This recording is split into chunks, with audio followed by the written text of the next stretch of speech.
Hi കുട്ടികളെ, ഇന്ന് 5th സ്റ്റാൻഡേർഡിലെ 7th ചാപ്റ്ററായ മെഷർമെൻറ്റിലെ 91 പേജാണ് explain ചെയ്യാൻ പോകുന്നത്. പേജ് നമ്പർ 91ൽ കൊടുത്തിരിക്കുന്ന ടേബിൾ നമുക്ക് നോക്കാം. ഇവിടെ മെഷേഴ്സ് തന്നിട്ടുണ്ട്. അതിനെ ഫ്രാക്ഷണൽ ഫോമായിട്ടും പിന്നീട് എന്തായാലും ഡെസിമൽ ഫോമായിട്ടായിട്ടും മാറ്റി എഴുതണം. ആദ്യമായിട്ട് തന്നിരിക്കുന്നത് 2 സെൻറ്റിമീറ്റേഴ്സ് ആൻഡ് 3 മില്ലിമീറ്റേഴ്സ് ആണ്. 1 സെൻറ്റിമീറ്റർ എന്ന് പറഞ്ഞാൽ 10 മില്ലിമീറ്റർ ആണെന്ന് നമുക്ക് അറിയാം. അപ്പോൾ എന്തായിരിക്കും 3 മില്ലിമീറ്ററിനെ എന്ത് ചെയ്യണം, നമുക്ക് സെൻറ്റിമീറ്ററിലേക്ക് മാറ്റി എഴുതണം. അപ്പോൾ 3 മില്ലിമീറ്റർ എന്ന് പറയുന്നത് എന്താണ്, 10ൽ 3 ഭാഗമാണ്. അത്രയും എന്തായിരിക്കും, സെൻറ്റിമീറ്റർ ആയിരിക്കും. അപ്പോൾ നമുക്കിവിടെ മാറ്റി എഴുതാം 2/3/10 സെൻറ്റിമീറ്റേഴ്സ്. അപ്പോൾ അതിനെ ഡെസിമൽ ഫോമിലേക്ക് മാറ്റി എഴുതുമ്പോൾ എന്താണ്, 2 നമുക്ക് എഴുതാം ആദ്യമായിട്ട്. അതെന്താണ്, 2 സെൻറ്റിമീറ്റർ ആണ്. മില്ലിമീറ്ററിനെയാണ് നമ്മൾ ഡെസിമൽ ഫോമിലേക്ക് മാറ്റി എഴുതുന്നത്, അതായത് 3/10നെ. ഇവിടെ നമുക്കറിയാം ഒരു പൂജ്യമാണുള്ളത്, അതുകൊണ്ട് എന്താണ്, പോയിന്റ് കഴിഞ്ഞിട്ട് ഒരു സംഖ്യയാണ് വരുന്നത്. അത് നിങ്ങൾ ഓർത്തിരിക്കുക. ആൻസർ കിട്ടുന്നത് 2.3 സെൻറ്റിമീറ്റേഴ്സ് എന്നാണ്. പിന്നീട് തന്നിരിക്കുന്നത് 5 മില്ലിമീറ്റേഴ്സ് ആണ്. 5 മില്ലിമീറ്റേഴ്സിനെ സെൻറ്റിമീറ്ററിലേക്ക് മാറ്റുമ്പോൾ 5/10 സെൻറ്റിമീറ്റർ എന്നാണ് വരുന്നത്, അല്ലേ? 10ൽ 5 ഭാഗമാണ്. 5/10 സെൻറ്റിമീറ്റേഴ്സ്. അപ്പോൾ ഇവിടെ എന്താണ്, മില്ലിമീറ്റേഴ്സ് മാത്രമാണുള്ളത്, സെൻറ്റിമീറ്റേഴ്സ് ഇല്ല. അങ്ങനെയുള്ള അവസരത്തിൽ എന്തായിരുന്നു ചെയ്തത്, സെൻറ്റിമീറ്റേഴ്സ് വരുന്ന സ്ഥലത്ത് നമ്മൾ എന്ത് ചെയ്യും, ഒരു 0 ചേർക്കും. അതിനുശേഷം എന്താണ്, 0.5 ചേർത്ത് സെൻറ്റിമീറ്റേഴ്സ് എന്ന് വായിക്കാം. അപ്പോൾ ആൻസർ കിട്ടുന്നത് 0.5 സെൻറ്റിമീറ്റേഴ്സ് എന്നാണ്. ഇവിടെയും ശ്രദ്ധിക്കുക, 0 ഒരു പൂജ്യമാണുള്ളത്, അല്ലേ? 10ൽ ഒരു പൂജ്യമാണുള്ളത്, അതുകൊണ്ട് 0.5 എന്ന് എഴുതി. അടുത്തത് വരുന്നത് 8 മീറ്റേഴ്സ് ആൻഡ് 35 മില്ലിമീറ്റേഴ്സ് എന്നാണ്. ഇവിടെ എന്താണ്, മില്ലിമീറ്റേഴ്സിനെയാണ് എന്താണ് മീറ്ററിലേക്ക് മാറ്റി എഴുതേണ്ടത്. അപ്പോൾ 1 സെൻറ്റിമീറ്റർ ഈസ് ഈക്വൽ ടു എന്താണ്, 10 മില്ലിമീറ്റർ ആണ്. 100 സെൻറ്റിമീറ്റർ ഈക്വൽ ടു എന്താണ്, 1000 മില്ലിമീറ്റർ ആണെന്ന് നമ്മൾ പഠിച്ചിട്ടുണ്ട്. 100 സെൻറ്റിമീറ്റർ എന്ന് പറഞ്ഞാൽ എന്താണ്, ഒരു മീറ്റർ ആണ്, അല്ലേ? 1 മീറ്റർ ഈസ് ഈക്വൽ ടു എന്താണ്, 1000 മില്ലിമീറ്റർ ആണ്. അങ്ങനെയാകുമ്പോൾ 35 മില്ലിമീറ്ററിനെ നമ്മൾ എന്ത് ചെയ്യണം, മീറ്ററിലേക്ക് കൺവേർട്ട് ചെയ്യുമ്പോൾ എന്താണ്, 1000ൽ 35 ഭാഗമാണ്, അല്ലേ? അപ്പോൾ 35/1000 എന്നാണ് നമ്മൾ എഴുതേണ്ടത്. അത്രയും എന്തായിരിക്കും, മീറ്റർ ആയിരിക്കും. അപ്പോൾ നമുക്കിവിടെ എഴുതാം 8/35/1000. ഇവിടെ നിങ്ങൾ ശ്രദ്ധിക്കൂ, നമുക്ക് എന്ത് ചെയ്യാം, 8 അതേപോലെ തന്നെ എഴുതാം. അതെന്താണ്, മീറ്റർ ആണ്. പിന്നെ ഡെസിമൽ ഫോമിലേക്ക് എഴുതേണ്ടത് എന്താണ്, 35/1000നെയാണ്. ഇവിടെ നമുക്ക് നോക്കാം, ഇവിടെ 3 പൂജ്യങ്ങളുണ്ട്, അല്ലേ? മുകളിൽ എത്ര സംഖ്യകൾ മാത്രമാണുള്ളത്, 2 സംഖ്യകൾ മാത്രമാണുള്ളത്. അപ്പോൾ പോയിന്റ് കഴിഞ്ഞിട്ട് എന്താണ് വേണ്ടത്, 3 സംഖ്യകൾ വരണം. അങ്ങനെയുള്ള അവസരത്തിൽ നമ്മളിവിടെ ഒരു പോയിന്റ് ചേർത്തതിന് ശേഷം എന്ത് ചെയ്യാം, ആദ്യം ഒരു 0 ചേർക്കാം. അതിനുശേഷം നമുക്ക് 35 എഴുതാം, 35. അപ്പോൾ എന്താണ് ആൻസർ കിട്ടുന്നത്, 8.035. അത്രയും എന്തായിരിക്കും, മീറ്റേഴ്സ് ആയിരിക്കും. അടുത്തത് വരുന്നത് 6 കിലോഗ്രാംസ് ആൻഡ് 125 ഗ്രാംസ് ആണ്. അപ്പോൾ നമുക്കറിയാം ഒരു കിലോഗ്രാം എന്ന് പറഞ്ഞത് എന്താണ്, 1000 ഗ്രാമാണ്, അല്ലേ? അപ്പോൾ 125 ഗ്രാം എന്തായിരിക്കും, 1000ൽ 125 ഭാഗമായിരിക്കും. അപ്പോൾ നമുക്ക് എഴുതാം 6/125/1000. ഇവിടെ എന്താണ്, 3 പൂജ്യങ്ങളുണ്ട്, മുകളിൽ എന്താണ്, 3 സംഖ്യകളുണ്ട്. അതുകൊണ്ട് ഡെസിമൽ ഫോമിലേക്ക് മാറ്റി എഴുതാൻ വളരെ എളുപ്പമാണ്. എന്തെഴുതാം, 6.125 കിലോഗ്രാം. അടുത്തത് വരുന്നത് ലിറ്റർ ആണ്. 12 ലിറ്റേഴ്സ് ആൻഡ് 275 മില്ലി ലിറ്റേഴ്സ്. അങ്ങനെയാണെങ്കിൽ നമുക്കറിയാലോ, 1 ലിറ്റർ എന്ന് പറയുന്നത് എന്താണ്, 1000 മില്ലി ലിറ്റർ ആണ്. അപ്പോൾ എന്താണ്, 1000ൽ 275 ഭാഗമാണ്. അപ്പോൾ നമുക്ക് ഇവിടെ എഴുതാം 12/275/1000. അത്രയും ലിറ്റേഴ്സ് ആയിരിക്കും. ഡെസിമൽ ഫോമിലേക്ക് മാറ്റി എഴുതുമ്പോൾ 12 3 പൂജ്യങ്ങളുണ്ട്, 3 സംഖ്യകളുണ്ട്. അപ്പോൾ ഡയറക്റ്റ് എഴുതാം 275 ലിറ്റേഴ്സ്. പിന്നീട് വരുന്നത് 325 മില്ലി ലിറ്റർ ആണ്. മില്ലി ലിറ്റർ എന്ന് പറഞ്ഞാൽ എന്താണ്, 1000ൽ 325 ഭാഗമാണ്. അപ്പോൾ നമുക്കിവിടെ എഴുതാം 325/1000. അപ്പോൾ ഇവിടെ കിട്ടിയിരിക്കുന്നത് എന്താണ്, മില്ലി ലിറ്റർ മാത്രമാണ്. ലിറ്റർ ഉണ്ടോ, ഇല്ല. അപ്പോൾ എന്ത് ചെയ്യാം, ലിറ്റർ ഇല്ലാത്തത് കൊണ്ട് നമുക്കൊരു 0 ചേർക്കാം. 0.325 ആണുള്ളത്, അല്ലേ? താഴെ എന്തുണ്ട്, 3 പൂജ്യങ്ങളുണ്ട്. അപ്പോൾ നമുക്ക് 325 എന്ന് എഴുതാം.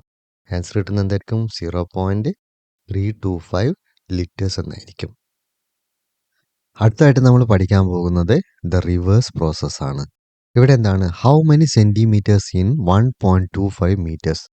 1.25 മീറ്റേഴ്സിൽ എത്ര സെൻറ്റിമീറ്റേഴ്സ് ഉണ്ടെന്ന് കണ്ടുപിടിക്കണം. ഇവിടെ വളരെ വിശദമായിട്ട് സ്റ്റെപ്പ് കൊടുത്തിട്ടുണ്ട്. അതായത് റിവേഴ്സിലേക്ക് പോവുകയാണ്. നമ്മൾ നേരത്തെ ചെയ്തതിൻ്റെ ഓപ്പോസിറ്റ് പോവുകയാണ്. പക്ഷെ അതിൻ്റെ ഒന്നും ആവശ്യമില്ല. ഞാൻ നിങ്ങൾക്ക് മുമ്പേ പറഞ്ഞു തന്ന ഒരു കാര്യമാണ്. അതായത് 1.25 മീറ്റർ എന്ന് പറയുമ്പോൾ എന്താണ്? പോയിന്റിൻ്റെ ഇടതുവശം വരുന്നത് എന്താണ്? മീറ്ററാണ്. വലതുവശം വരുന്നത് എന്താണ്? സെൻറ്റിമീറ്റർ ആണ്. മുൻപ് പറഞ്ഞു തന്നത് ഓർമ്മയില്ലേ? അങ്ങനെയാണെങ്കിൽ ഇവിടെ നമുക്ക് എന്ത് കിട്ടി? 1 മീറ്റർ ആൻഡ് 25 സെൻറ്റിമീറ്റർ എന്ന് കിട്ടി. അതായത് 25 സെൻറ്റിമീറ്ററും 1 മീറ്ററും. അപ്പോൾ 1 മീറ്റർ എന്ന് പറഞ്ഞാൽ എത്രയാണ്? 100 സെൻറ്റിമീറ്റർ ആണ്. 100 സെൻറ്റിമീറ്ററിനെയാണ് 1 മീറ്റർ എന്ന് പറയുന്നത്. And 25 centimetre. അപ്പോഴെന്താണ്? ഇവിടെയും സെൻറ്റിമീറ്റർ ആണുള്ളത്, ഇവിടെയും സെൻറ്റിമീറ്റർ ആണുള്ളത്. അപ്പോൾ എന്ത് ചെയ്താൽ മതി? 100ൻ്റെ കൂടെ 25 കൂട്ടിക്കഴിഞ്ഞാൽ എത്രയാണ് കിട്ടുന്നത്? 125 സെൻറ്റിമീറ്റർ ആണ്. ഇനി ടെസ്റ്റിൽ പറയുന്ന ഭാഗം ഒന്ന് നോക്കാം. ഇവിടെ 1.25 മീറ്റർ എന്ന് പറയുമ്പോൾ അതിനെ എങ്ങനെയാണ് പിരിച്ചെഴുതിയത്? മീറ്ററായ ഒന്നിനെ നമ്മൾ അവിടെ എഴുതി, 0.25നെ എന്താക്കി മാറ്റി എഴുതി? 25 സെൻറ്റിമീറ്ററെ നമ്മൾ എന്ത് ചെയ്തി? 25/100 മീറ്റർ എന്നാക്കി എഴുതി. അത് മുമ്പേ ചെയ്തതാണ്. അതുകൊണ്ട് നിങ്ങൾക്ക് അറിയാമോ എങ്ങനെയാണ് എഴുതേണ്ടത്. അടുത്തായിട്ട് ഇവിടെ പറയുന്നത് 1/100 മീറ്റർ എന്ന് പറഞ്ഞാൽ എന്താണ്? 1 സെൻറ്റിമീറ്റർ ആണ് അല്ലേ? അങ്ങനെയാണെങ്കിൽ 25/100 മീറ്റർ എന്ന് പറഞ്ഞാൽ എത്രയായിരിക്കും? 25 സെൻറ്റിമീറ്റർ ആയിരിക്കും. അതാണ് നമുക്ക് ഇവിടെ എന്ത് വളരെ സിമ്പിളാക്കിയിട്ട് കിട്ടിയത്. അതായത് പോയിന്റിന്റെ വലതുവശം വരുന്നത് സെൻറ്റിമീറ്റർ ആണ്, ഇടതുവശം വരുന്നത് എന്താണ്? മീറ്റർ ആണ്. അത് നമ്മൾ മനസ്സിലാക്കി വെച്ചാൽ മതി. അതുകൊണ്ടാണ് ഇവിടെ 1.25 മീറ്റർ എന്ന് പറയുമ്പോൾ 1 മീറ്ററും 25 സെൻറ്റിമീറ്ററുമാണെന്ന് പറയുന്നത്. അത് തന്നെയല്ലേ നമുക്കും കിട്ടിയത്. ഇനി നോക്കാം. In terms of centimetre along എത്രയാണ് ടോട്ടൽ കിട്ടുന്നത്? എത്രയാണ്? 125 സെൻറ്റിമീറ്റർ ആണ്. അതായത് 1 മീറ്റർ എന്ന് പറയുമ്പോൾ എന്താണ്? 100 സെൻറ്റിമീറ്റർ ആണ്. അപ്പോൾ 100ഉം 25ഉം കൂട്ടുമ്പോൾ എത്ര കിട്ടി? 125 സെൻറ്റിമീറ്റർ എന്ന് കിട്ടി. എല്ലാവർക്കും മനസ്സിലായില്ലേ? വേണമെങ്കിൽ നമുക്ക് ഒരു കണക്ക് കൂടെ ചെയ്ത് നോക്കാം. 2.35 മീറ്റർ എന്നാണ്. 2.35 മീറ്റർ. ഇതിൽ ആകെ എത്ര സെൻറ്റിമീറ്റർ ഉണ്ടെന്ന് കണ്ടുപിടിക്കണം. അപ്പോൾ നമുക്കറിയാം ലെഫ്റ്റ് സൈഡിലുള്ളത് എന്താണ്? മീറ്റർ ആണ്. ഇവിടെയുള്ളത് സെൻറ്റിമീറ്റർ ആണ്. അപ്പോൾ നമുക്കിവിടെ കിട്ടുന്നത് 2 മീറ്റർ ആൻഡ് 35 സെൻറ്റിമീറ്റർ എന്നാണ്. 2 മീറ്ററിനെ എന്താക്കി മാറ്റണം? സെൻറ്റിമീറ്റർ ആക്കി മാറ്റണം. അതായത് 1 മീറ്റർ എന്ന് പറഞ്ഞാൽ എത്രയാണ്? 1 മീറ്റർ എന്ന് പറഞ്ഞാൽ 100 സെൻറ്റിമീറ്റർ ആണ്. അങ്ങനെയാണെങ്കിൽ 2 മീറ്റർ എത്രയായിരിക്കും? 200 സെൻറ്റിമീറ്റർ ആയിരിക്കും. അപ്പോൾ നമുക്ക് 2 മീറ്ററിന് എന്ത് കിട്ടി? 200 സെൻറ്റിമീറ്റർ എന്ന് കിട്ടി. ആൻഡ് എന്താണ്? 35 സെൻറ്റിമീറ്റർ. അങ്ങനെയാണെങ്കിൽ എന്താണ്? 200ൻ്റെ കൂടെ എന്ത് ചെയ്യുക? 35 കൂട്ടുക. ടോട്ടൽ എത്രയാണ് കിട്ടുന്നത്? 235 സെൻറ്റിമീറ്റർ. ഇനി ഇതുപോലെയുള്ള ഏത് കണക്ക് വന്നാലും നിങ്ങൾക്ക് വളരെ സിമ്പിളായിട്ട് ചെയ്യാൻ കഴിയും. ഈ പേജിൽ കൊടുത്തിരിക്കുന്ന ആദ്യത്തെ ക്വസ്റ്റ്യൻ നമുക്ക് നോക്കാം. How do we write 1.75 metres in fractional form?